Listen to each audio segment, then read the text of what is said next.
to repose trust and confidence in the multilateral organization. Also, global affairs, we have Trump increasing export tariffs by 10% for all countries. I'll take a break. When I come back, my guest is seated for us to look at this extensively, and we will have all your concerns also addressed regarding this particular issue. I'll be back after this break.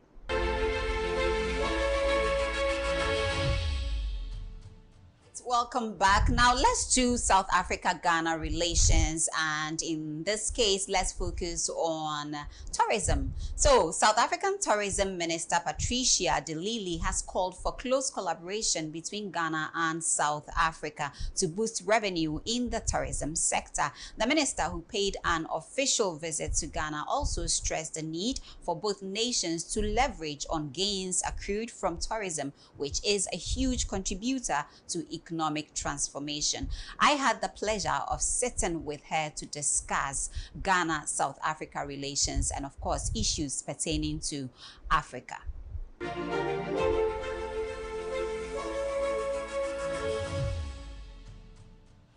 Highly privileged to have with us a very high-profile personality who is joining us right here on today's show. We're excited.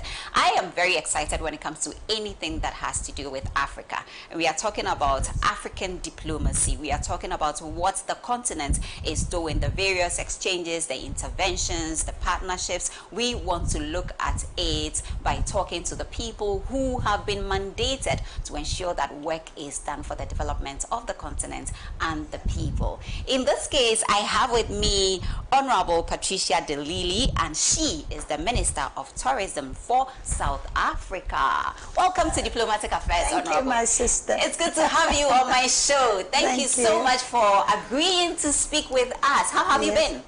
Oh, I've just been enjoying Ghana. Are we taking good care of you? Yes, of course. You know, the warmth of the people in Ghana, the way they receive you. And, you know, I'm very sensitive and I can quickly feel if it's just pretentious, but here it's from the heart. At the hotel, in the shops, wherever you go, people are just so friendly. How long have you been in the country, Honorable? 4th day now. Oh, yes, wow. Yes, I'm flying back to South Africa tonight. Oh, we don't want you to go. No. I mean, for me, a highlight also, there are many highlights of my trip, but the highlight this morning was to visit the grave of our late leader, Pan-Africanist leader, Kwame Nkrumah. Yes, Kwame Nkrumah. This is the Kwame Nkrumah studio, I told you. And then if you look at all those quotes, forward ever, backwards never. Let's keep going. Let's keep going. Being the first country in Sub-Saharan to get their freedom, their independence. And you know, if you read some of the quotes from him, it's still as relevant today than it was 50, 60 years ago. So I already feel very motivated and inspired to have been to pay my respects and to also say thank you. Because if it was not for the bravery of leaders like Kwame Nkrumah, the continent would have been poorer today. So we, the current leaders, we must not let our leaders down. You know, they gave their lives for the freedom of the continent. And so the current leadership must make sure that we live up to their legacies. Yes. We cannot talk about Kwame Nkrumah without talking about Nelson Mandela. Yeah. Yes, Nelson Mandela was one of the South African leaders. But the real Pan-Africanist leader, and he was born in the same, he died in the same month as Mandela, was Mangolisa Robert Sobukwe. He started the Pan-Africanist Congress, and the map of Africa and the logo of the Pan-Africanist Congress, the star is in Ghana, and it shows all of the sign across the. Yes, Mandela was also Pan-Africanist, And we have looked now where Tata Madiba planted a tree, and it's growing. You know, that is what Africa is. Right. Come and invite all of us to sit under the tree of prosperity. So yes, and that generation of leaders have left us. They were the pioneers, they were in front, and we should aspire to be as selfless as they are.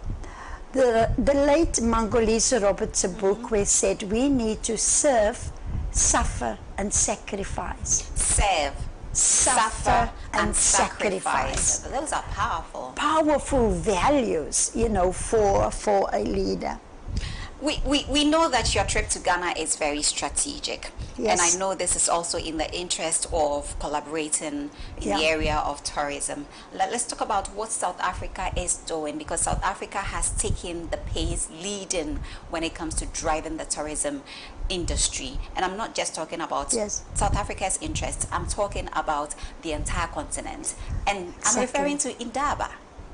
Yes, we look forward to host, I think over 34 African countries have confirmed between the 11th. 34? Yes, between the 11th and the 13th of May in Durban in South Africa. It's a real Pan-African event where we use the opportunity and provide space for the promotion of the rich heritage and culture and the beauty of the continent, for people to learn about that. We are expecting at least 250 buyers from around the world. And included in the exhibition, we have what we call the Sustainable Village. And that is where South African government, Department of Tourism, we sponsor small, medium enterprises to come and have that market access. And of course with a bias towards women-owned, women-controlled businesses in tourism. People underestimate the value of tourism, and that's why I'm here. Because there can be big benefits for South Africa and Ghana. Right. Tourism is a big contributor to the GDP of our countries. It's a big job creator also. And in terms of the memorandum of agreement that we share with Ghana, another reason is, and I met with the Minister of Tourism and I said, I'm not happy with the slow progress of the technical committees that must lead the implementation of the memorandum of agreement. And she's also a powerful woman. Like you. She felt the same. Right. So our technical groups will be now meeting on a quarterly basis. Okay. But the first priority that we agreed on, we need to do joint marketing between South Africa and Ghana. You know, when I arrived here on Tuesday on a South African Airways flight, walked around in the plane and I saw some empty seats. Not happy, and I made a note about it. Because all the flights leaving from Ghana to South Africa is packed to capacity. Right. So what does that tell us, my sister? It says that we need to market Ghana more in South Africa so that South Africans can also travel to Ghana. And there is so much, the rich history and the heritage and the beauty of Ghana. So what we've agreed to do is that I will invite tour operators from Ghana to come to South Africa. I will line up the tour operators from South Africa, the tourism sector value chain, and then say to our brothers and sisters from Ghana, here's your opportunity now to sell your own country. Because they must do it themselves. We can't beat them where it's there. So that is the one issue that we're going to do soon. Ghana will also be at the Travel Indaba now in May. We will link up again there. what we need to do also, I feel strongly, and I've just come from the market here in Accra, is that I see export opportunities for SMMEs from South Africa to export to Ghana and vice versa. Because as I was walking around the market there were some goods from Kenya, and I'm looking to see, you know, do I see South African goods being sold here? And I think that is one way of connecting, especially SMMEs together in the continent. This is very, I like the intervention so far, the idea of bringing everybody on board. Yes. So that you push the agenda together. I can do it for you and you can do it for me, but together we can make it happen. Because my sister added that the other challenge that we have in the continent is air access, the flights. It's very difficult to travel in the continent. And therefore, you know, I have now engaged with South African Airways, and I said to them, 4 flights a week, it's not enough. We want more. And they've now committed that next month they will bring in 1 more, increase from 4 to 5, and they promise that by the end of 2025, before the end of 2025, they will go to 7 days a week. So now, what is the duty of tourism and the commercial sector and trade? We must not drive up the demands, you know, for flights between Africa, South Africa and Ghana to fill those seats. But I also met with the commissioner based in Ghana representing the Africa Free Trade Agreement. And I said, give me some progress of implementation of this free trade agreement. My sister, looking at the geopolitics around the world and the attack on South Africa, we should not be worried even about it. Because in every crisis there's an opportunity. Absolutely. We need to get the African Free Trade Agreement going. And don't worry about those other markets. Absolutely. Let us trade amongst ourselves here in Africa. But I've also asked him that he must take up at the African Union level a decision that was taken way back in 2012 to have a single airline travel market. Was never implemented. I said, look how difficult it is. It's going to impact on the implementation of the free trade agreement. Would you say that is lack of political will? Because it is necessary right now for us to move. Yeah, but you know, it's also, we should just not accept it. Because all the bad things that happen to us is because we allow it to happen. So I said to the commissioner, you must now take it up at the highest level within the AU. And make sure that this get implemented. I saw him yesterday, and just the day before he had a meeting around the same issue.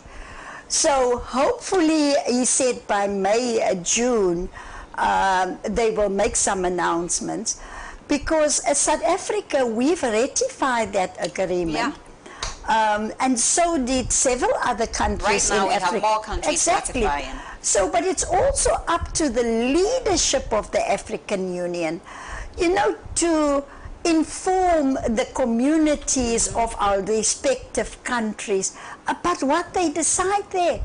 They're not there representing their jackets. They're supposed to be representing the African continent. Right. And you know, they have all of these meetings, and we really want to see implementation. That, my sister, is the key. Then look at the European Union. Yeah. Look the benefits of how they intertrade within Europe, and to an extent that they've got one currency, and look at the value of the currency. We have been talking about this intertrade since the days of the OAU. So I'm calling on our leaders in Africa to move and to implement these decisions that they are taking. Wow. Yeah. Honorable. I'm not a diplomat, by the way, so. But your job is part of it all. So this is under within diplomacy as well, and we are talking about African diplomacy. So we have leaders have to begin to take on tasks like this and make things happen for the continent. And they must be held accountable. And they must be held accountable. Exactly. Extremely, I agree to that. I agree to that. Well, final words. What next from here? What next? From all the meeting with the tourism minister, speaking with the trade commissioner, and of course telling us about Indaba, one of the biggest trade fairs on the African continent, and the many things that we aspire to do together. Where do we go from here? I've also been able to meet with Her Excellency, the Deputy President. That's the Vice President of Ghana. What an impressive career life, and I mean, really inspirational. She has achieved such a lot.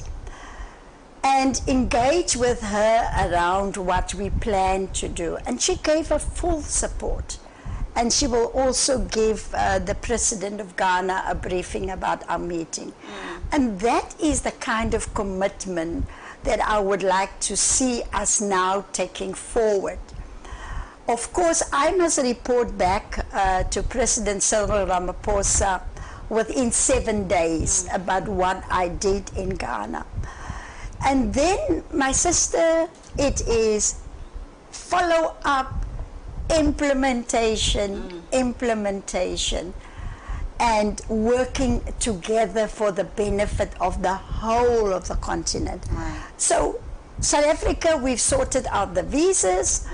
Now people from Ghana can travel to the country up to 90 days. We don't need a visa to travel to South Africa. Now I'm sorting out the airways, getting more flights. And that's the role of government, to create the conditions and the environment conducive for the private sector to do business and for our economies to grow.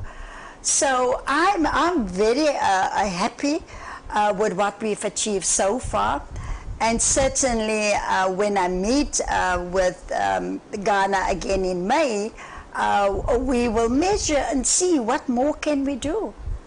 But thank you for the opportunity. Thank you I really enjoy Ghana. Thank you so much. Thank you very much. Thank you. Right, so you've been watching Diplomatic Affairs, and my guest has been the South African Tourism Minister, Honorable Patricia de Lille. We've been talking about relations between South Africa and Ghana. Tourism is one big area that the two countries are actually working around to expand and generate wealth for the people of the two countries. So that has been our major focus. And of course, she shared some experience with us right here on the show. She was at the market. She got a few items. I saw one of the fans, unfortunately I was hoping to show it to you on the show, but I don't know if it's here. We can actually show you one of the items that she got from the Ghanaian market. Oh, yes, that's it. Right. So Honorable got this from the market, and I can tell that she's already loving it. And so thank you so much for speaking to us. We appreciate it a lot, and hopefully we will be seeing you in South Africa for Indaba. It's one of the biggest events, and I don't like missing out on such important programs when it comes to the African continent. And we will have the opportunity to speak with you again when we meet. Of course, I'll be there. You will be there. Thank you very much for the opportunity. Thank you so God much. bless. God bless you.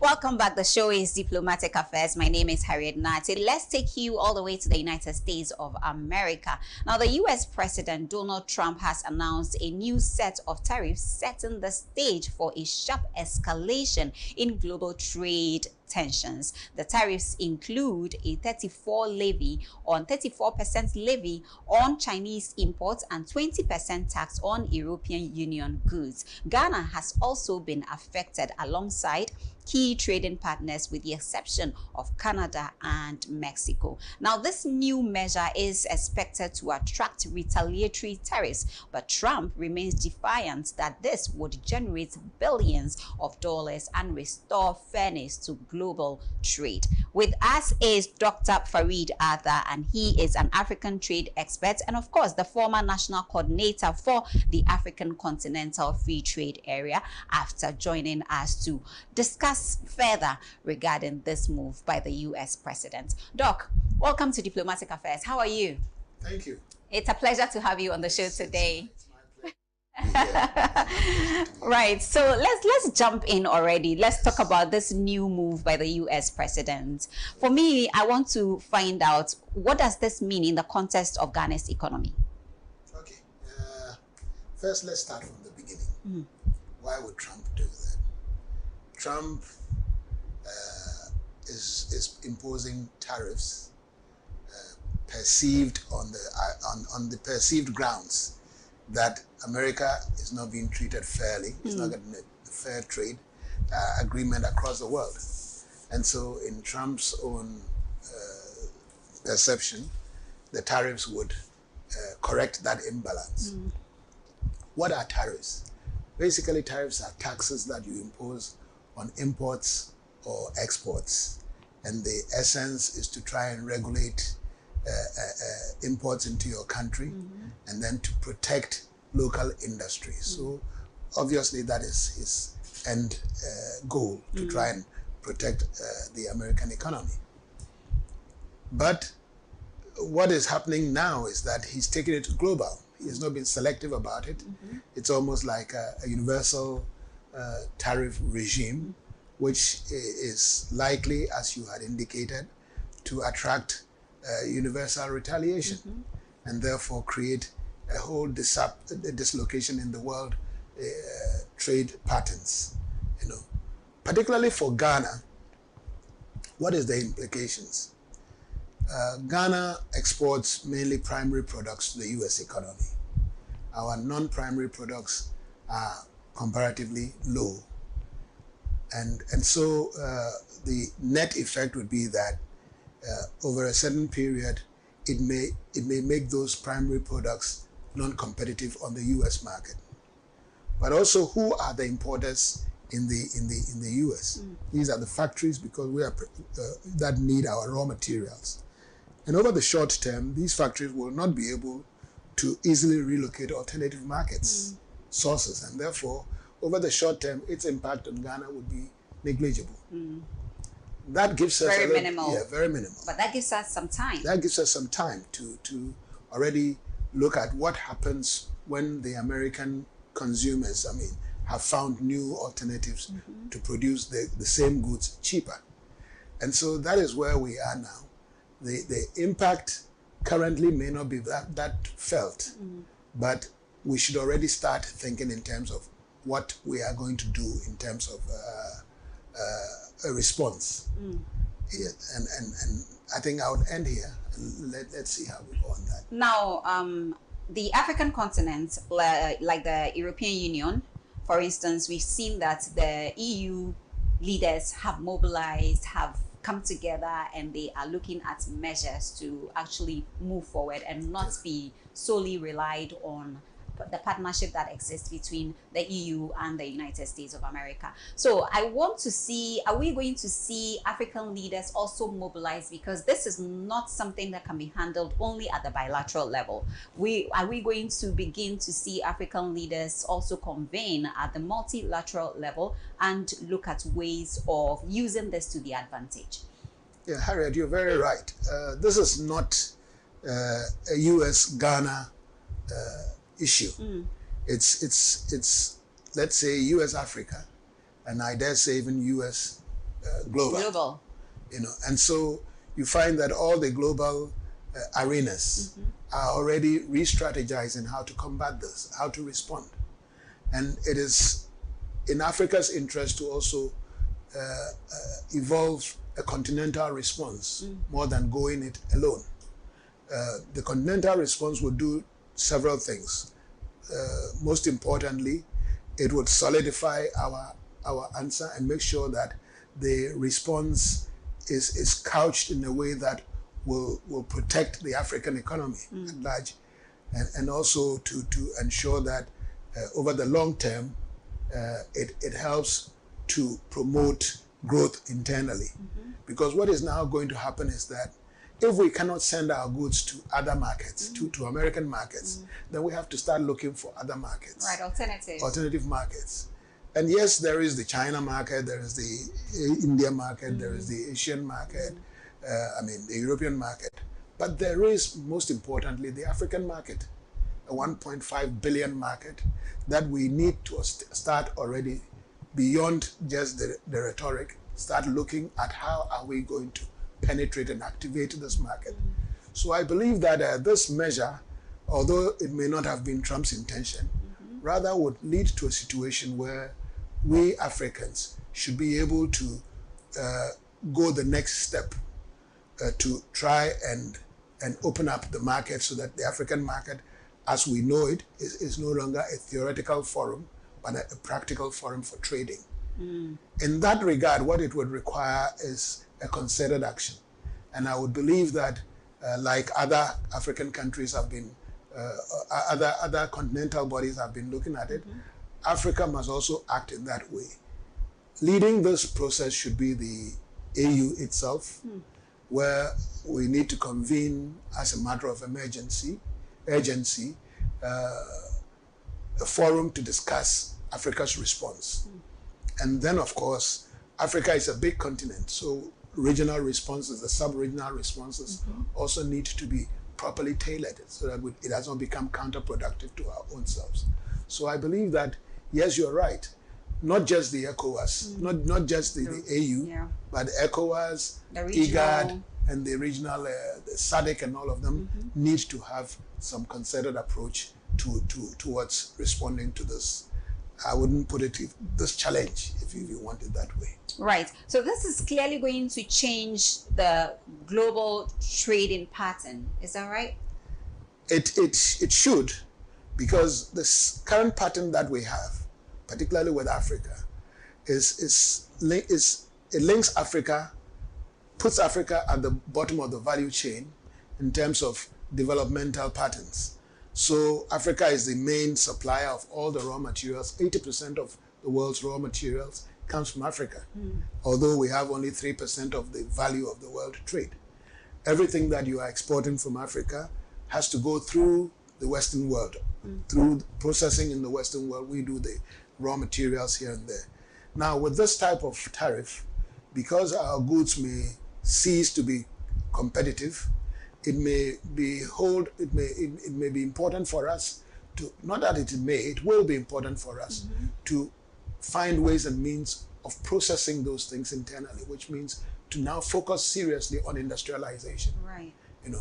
And industrialization here too, we have come from a historical pattern where every country wants to go it alone. I think Africa now needs to start thinking about specialization, regional specialization, so that one region specializes in certain areas and supplies the rest of Africa, and another region specializes in certain areas and supplies the rest of Africa. Take, for example, the cocoa industry. Ghana and Ivory Coast alone produce over 60% of the world's cocoa. Now, only the cocoa industry is estimated to be around about $160 billion annually. Only $6 billion comes to Africa. Now, if we are going to specialize, the West African enclave, because Nigeria has cocoa, there are several cocoa growing in this area. West African enclave can already start looking at development of the cocoa industry internally, which will then supply the rest of Africa. We have some industrialized countries already in the system, the South Africa, Egypt, Morocco, that could also look at where their strengths are and then help with the specialization and so on and so forth. So I believe that is the way to go. Right. So we've had some reactions from some global leaders, and we want to show you that on our screen. It's been very interesting, and we want to see how leaders are actually responding to this. In his reaction there, we've also seen the South Korean acting prime minister and quite a number of them. Quite a number of them. In the long run, Doc, is this going to change anything for a very long time when it comes to prosperity for the United States? What I'll put all this change in the context of the fact that the current world economic order is actually ending. 70 years after the war, the Bretton Woods structures that we put up is no longer serving the digitized economy.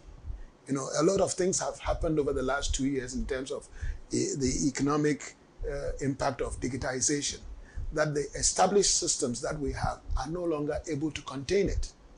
And so it's part of that process that is, manifesting itself in some of these desperate acts for self-preservation. But we've already passed the train. Now, I believe that America's role as the preeminent power in the world is already eclipsing.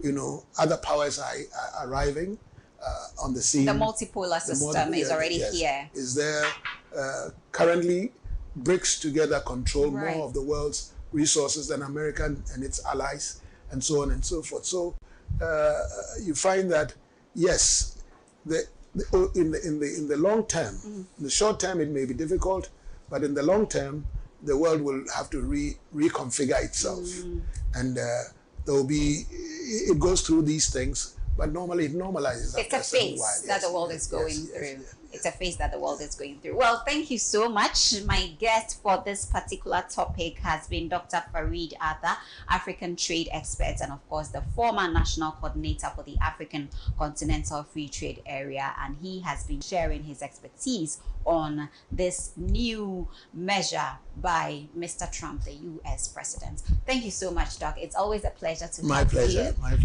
To have you in my space, but today you decided to share yourself with the rest of the people of the world, if I should say. So thank you so much. I appreciate that. Welcome back. The show is still Diplomatic Affairs. Now to our next story. Let's talk about Ghana's former Foreign Affairs Minister assumption of role as the 7th Commonwealth Secretary General. And of course, we'll be talking to a colleague journalist, a senior journalist who is in the studio with us, and just to learn more about what this means and what the prospects are when it comes to Ghana in particular, and of course, what the entire office entails. How is she going to man this new office? Ghana's Foreign Minister for Foreign Affairs, Shirley Ayokoboche, has assumed office as the 7th Secretary General of the Commonwealth, making her the first woman from Africa to occupy this role. She was appointed by the Commonwealth heads of government at their biennial meeting in Apia, Samoa, in October 2024 as a successor to Patricia Scotland from Dominica. As Secretary General, she will be responsible for the promotion and protection of values of the Commonwealth and managing the Secretariat. The seasoned politician who brings on board more than 20 years of leadership experience in diplomacy, international relations, governance, and public service to her new position has pledged to advance the values of the Commonwealth Charter at a time of growing global tensions and shifting alliances. My dear friends, citizens of the Commonwealth of Nations, as I assume the office of Secretary General of our Commonwealth today, I wanted to begin the day by speaking with you as a fellow citizen. I do so with deep humility, but also inspired by the possibilities of what we can do to transform the lives of all who live in the Commonwealth. The world we woke up to today is unlike any we have seen in the lifetimes of many of our 2.7 billion people. The consequences of lower economic growth, increased defense expenditures, and the frayed multilateralism will affect our pockets directly, increase unemployment and poverty, reduce social protection, and weaken our resilience to shocks, whether climate or economic. The value of our Commonwealth stands in bold relief in a time like this. Our ambitions cannot be limited by old prescriptions. As an organization based on common values, we can work for our common well-being as a multilateralism of the willing. And we must begin by standing with those member states that are daily targets of attack. We must seize the moment to realize the transformation our societies seek. Trade and investment hold the key to our economic transformation. By seeing the Commonwealth market as a key to expanding industrialization, trade and services for all our countries, industrialized or developing, big or small, we can unlock extraordinary opportunities, driving prosperity, creating jobs, and lifting up communities. I am determined that we will continue to empower our women and young people with the tools, knowledge, and opportunities they need to succeed. Closing the digital gap means opening doors to education, healthcare, and economic opportunity.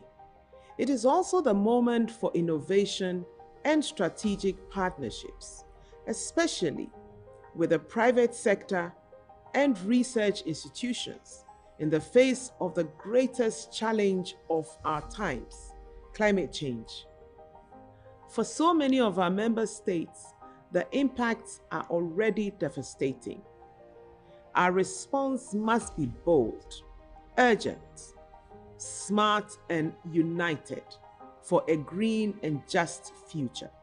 And we must work together with other multilateral bodies to transform the international financial system, taking into account the critical issues of climate and other vulnerabilities.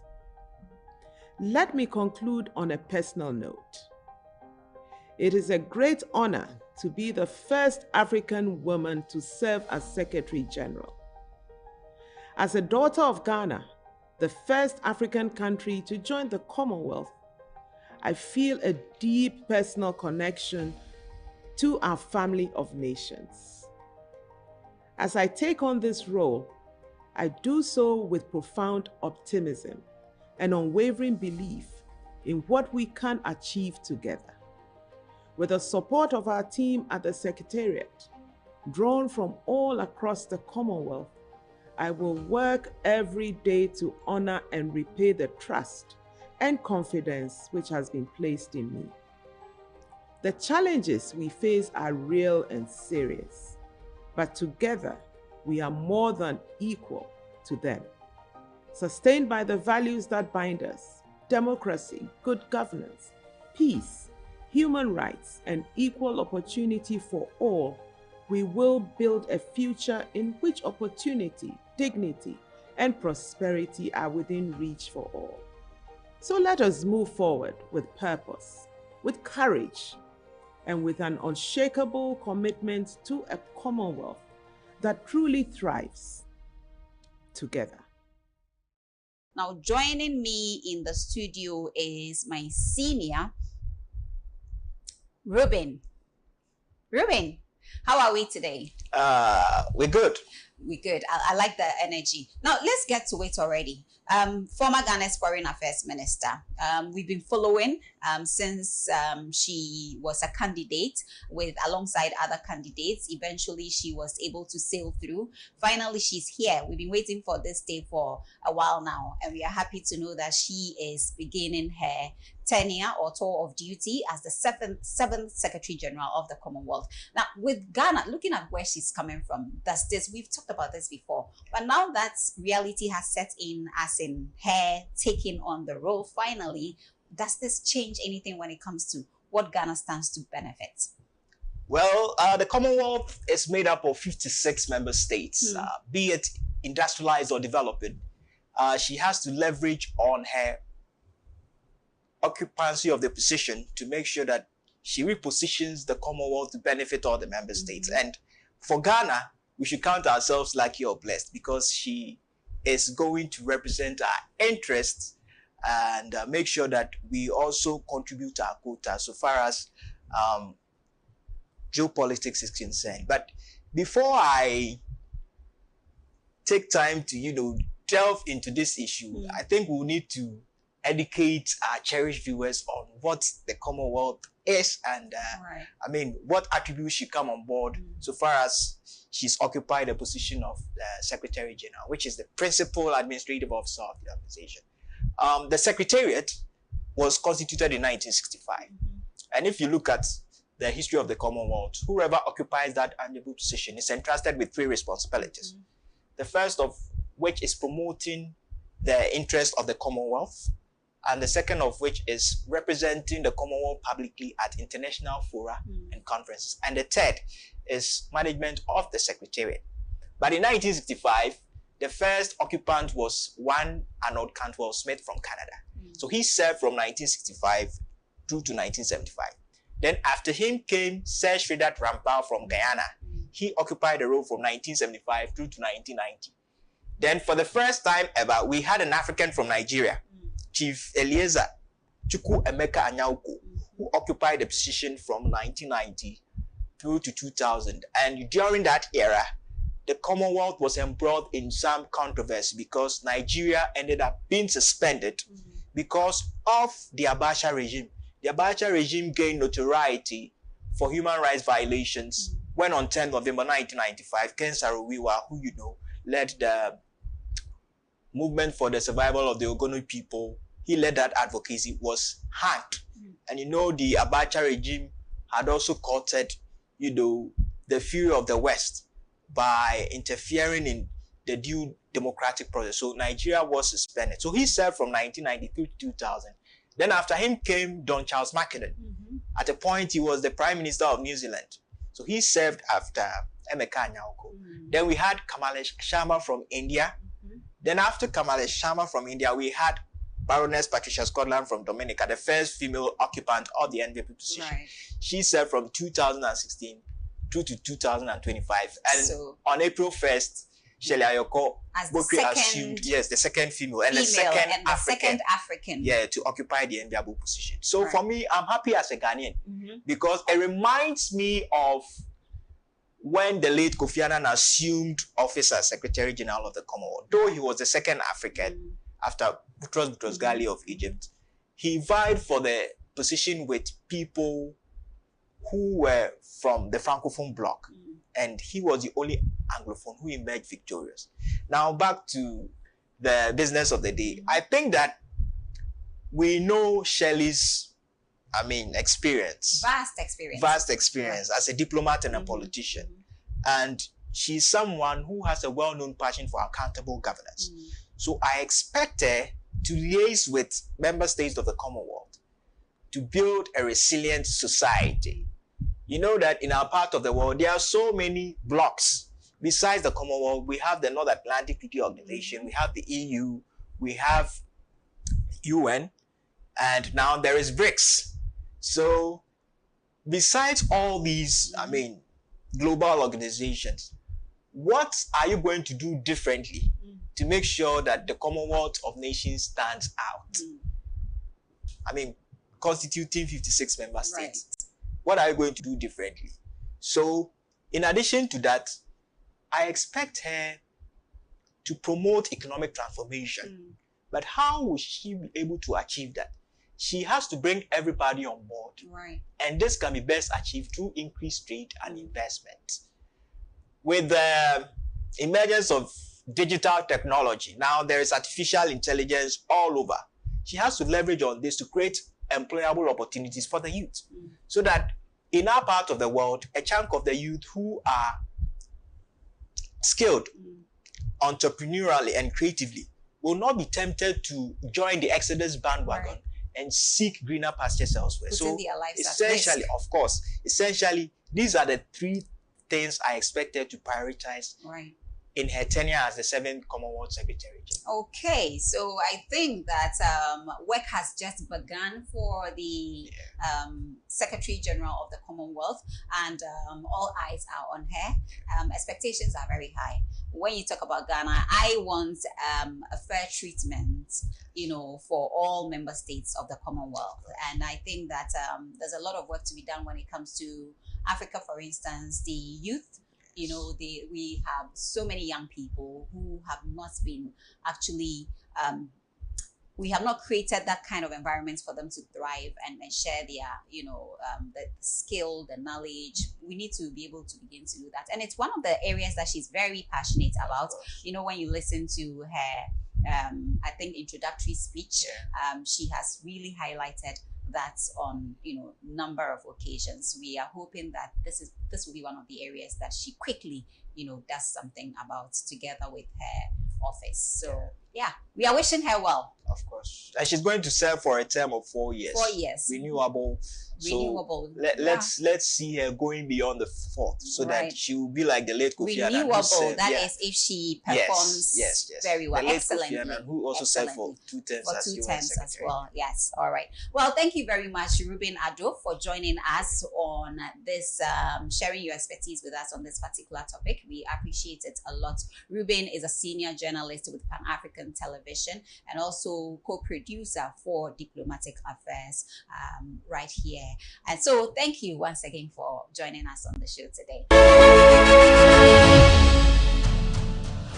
This week on EU in the Spotlight.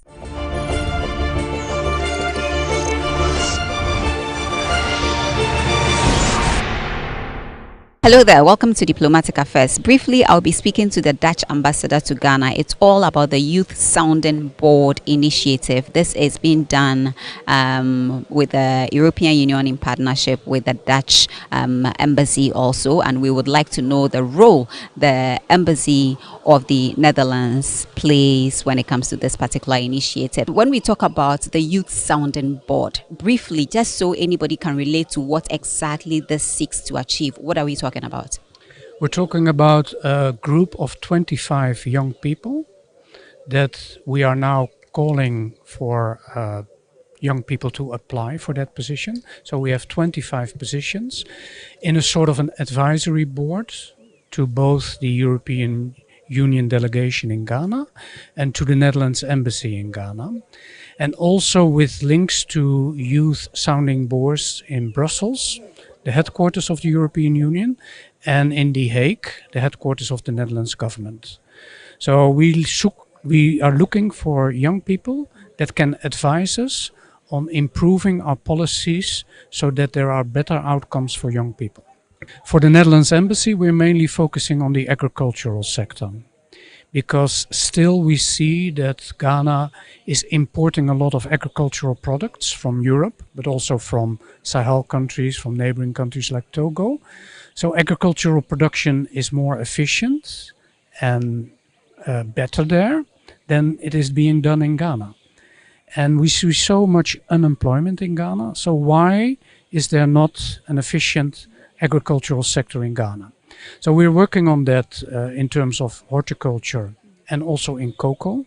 Those are the two sectors that we are focusing on. And what we would like to achieve is that there are more opportunities for young people to get along in those two sectors. This initiative actually sprang from an idea of the fact that the EU said they wanted to position themselves in the country to be more youth-centric, to be more youth-friendly, and also to see how best they could bridge some of the gaps, and challenges affecting young people in the country going to be met. So that's what they did. They proffered some solutions. They tweaked. They also amended some of the strategies that were in there. I mean, obviously, it's not only the Youth Sounding Board in that document. We have a lot of other initiatives that will be rolled out. We are looking at people within the TVET sector.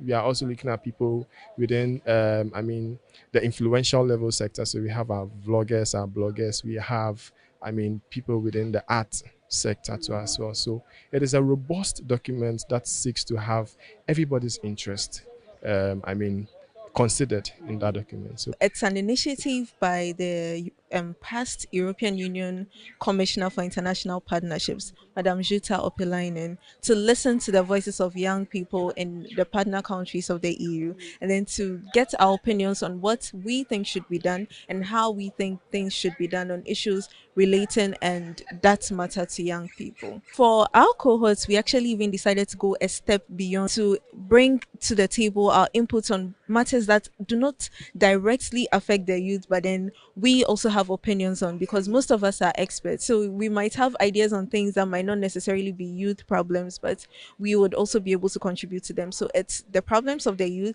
and what we also think should be done about the general issues of the world. It's a way of empowering us and also harvesting the unique gifts and ideas and resources that we have. So we are enabling ourselves to be used to actually improve and better the development of the world we find ourselves in. So we've been talking about the youth sounding board. It is a very exciting news for us to share with you. As usual, when it comes to EU-Ghana partnerships, you know that the EU is very keen when it comes to the youth, empowering the youth and creating an enabling environment for them to thrive. So this is one of such initiatives that is here to actually stay and ensure that the youth are empowered enough to contribute to the development of our country. We couldn't have actually spoken to all the stakeholders without speaking to the head of the EU delegation here in Ghana. Excellency, welcome to Diplomatic Affairs. Could you please, can we just get very practical about this initiative? What is this all about? What is it about? This is a very, very valid question. This is the launch of the call for applications. So we are expecting young Ghanaian talents to apply to be eventually member of a board, a committee made of 25 persons between 18 and 32 to help us, to advise us, to give us their views on our ongoing project and our future project. Why is that? We are not hiring 25 people. We are listening to their advices because they have a better understanding what are the expectations, the wishes, the dreams, the hurdles, the circumstances of the youth in the country, and for us to design and align better our projects in order, maybe we can miss something, maybe we can be totally wrong, and in job creation, pushing something which makes absolutely no sense on the ground because there is something we totally ignored. And this is the type of things we need their expertise, their views. And beyond that, 75% of the population is made of youth. So they are best placed to tell what is topical, what is a priority, what is a lesser priority, so on and so forth. So this is a way, if I sum it up, to make their voice heard, to make their voice valued, to make the voice acted upon. This is an issue of inclusivity, this is an issue of fairness, and this is an issue as well for us of performance, in order to have the programs hitting the nail better than without consulting this constituency, I would say. They identify themselves, and then we gather the applications and there will be a selecting committee, so on and so on. So 25 of them will be undergoing this incredible journey. Incredible for us because we are eager to listen, eager to interact, eager to get their views. This is something that has been launched at global level, and now we are launching it at local level to be closer to the grassroots. No, it's an issue of making our project more effective, to having a better connection with the ones for whom this project matters most. We are speaking about training, education, job creation, agriculture, security, fight against corruption, cocoa, whatever. This is about the life of the people. Remember what we have said last year. We want to be people-centered. So if you have this people-centered approach, the core of the core of the core, given the demography, is the youth. So you cannot be closer. It appears the European Union is looking at ways of sharing ideas, taking information, collecting information, especially when it comes to youth policies.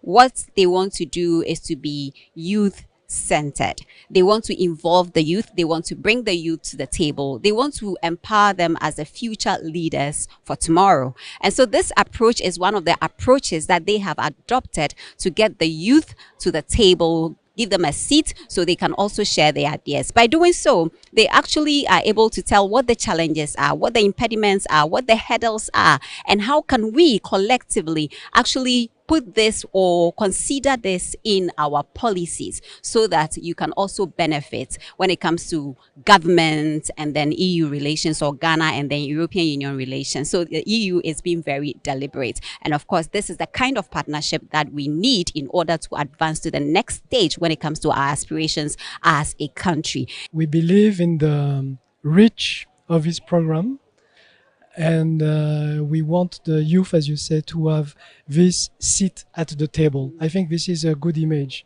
The youth deserve that their voice is heard. They deserve a seat at the table, and we will collectively benefit out of it. Miss less opportunity, be more topical, straight to the point, more effective, bigger impact. Everybody's happy. This was a special assignment shared by the European Union and diplomatic affairs. Madame Harriet, straight from the EU residence to the world, to Ghana, to the youth of Ghana.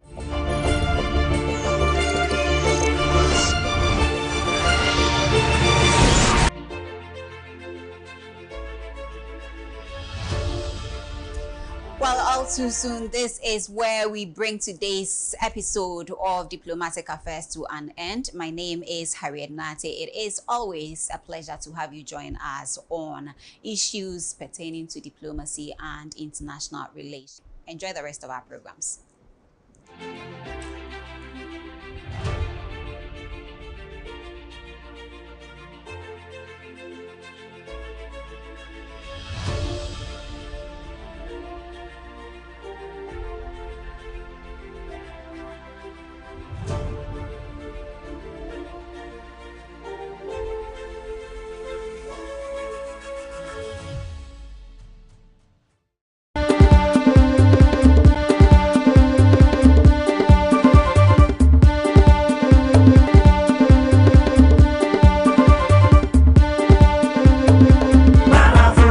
Truly African.